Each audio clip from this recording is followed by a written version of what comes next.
Salut Bissam, bonjour les rôlistes. Aujourd'hui, on est samedi et je vais répondre à la question du samedi de coups critiques que j'ai trouvé sur Facebook. Je suis Sébastien et donc aujourd'hui, la question, enfin plutôt hier pour moi puisque on est dimanche, la question était quel est votre palier de jeu préféré à DD5 et pourquoi? En donnant les paliers, donc niveau 1 à 4, de 5 à 10, de 11 à 16 et de 17 à 20.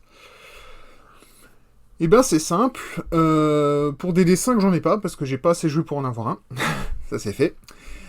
Ensuite par contre, je vais parler des autres jeux de D20 auxquels j'ai assez joué, c'est-à-dire probablement, et enfin surtout, pardon, Pathfinder et DD3.5. Et ben là c'est simple, pour moi, si je devais choisir un palier, ce serait le deuxième. Maintenant, en réalité, je gratte un peu sur la fin du premier palier, puisque pour moi, déjà, les premiers les personnages commencent à être intéressants, des fois à partir du niveau 4, justement. Généralement, moi, le vrai moment où je trouve intéressant, c'est entre 4 et 7, à peu près. Pourquoi? Parce qu'en fait, c'est à ce moment-là où le personnage commence à exprimer sa personnalité, enfin pas sa personnalité, pardon, mais sa spécialisation. On commence à vraiment s'orienter sur un gimmick, pas forcément un gimmick, mais une façon de jouer, une façon d'appréhender le personnage. Et c'est là où on a ses marques aussi bien dans le jeu que dans le combat. Et donc, c'est là où on commence vraiment à s'amuser et à retrouver les choses. Et puis en plus, il faut commencer à travailler pour préparer le terrain et justifier un peu dans le jeu aussi la classe de prestige si on en a choisi une. Ça se travaille avec le MJ, ça. Ça se définit pas juste comme ça, il y a des choses à faire. Si on veut être un poil roleplay. Après, si c'est mécanique et purement mécanique, allez-y, feu, et puis basta. C'est pas important.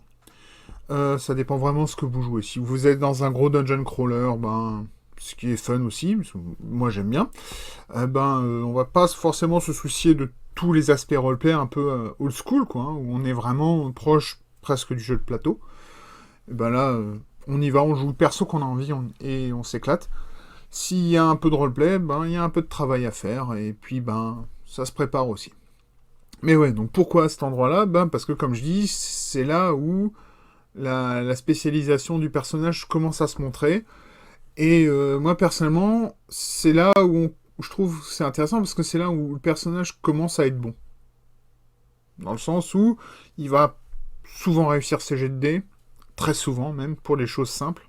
Et enfin normal, parce que simple, c'est trivial, des fois, enfin tu jettes pas le nez.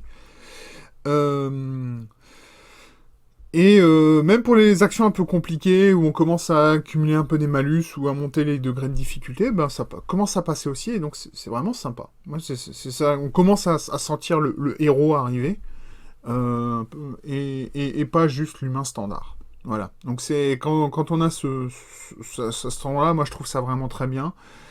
Et aussi parce que je vais être franc, j'ai rarement une table où le perso a dépassé, ou a même pu atteindre le niveau 10. Parce que généralement, on joue de manière suffisamment lente.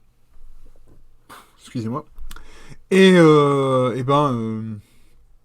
généralement, au bout d'un an, un an et demi, quand une campagne dure bien, on est niveau 10 à peine, parce qu'on n'a pas pu jouer beaucoup. Encore pas pu jouer beaucoup. Niveau 10, ça fait quand même pas mal de contenu. C'est sûr, ce ne sera pas une campagne forcément du commerce, hein, parce que celles-là, elles vont des fois du 1 au 20. Il y en a d'autres qui sont plus courtes, mais bon, généralement, c'est comme ça, quoi. Mais moi, ça me va, je me suis toujours bien amusé, donc je vais pas me plaindre. Donc voilà. Quel est le palier de préféré? C'est simple, c'est le deuxième. Et pour être plus précis, moi, c'est même du niveau 4 au niveau 7, à peu près. Donc voilà.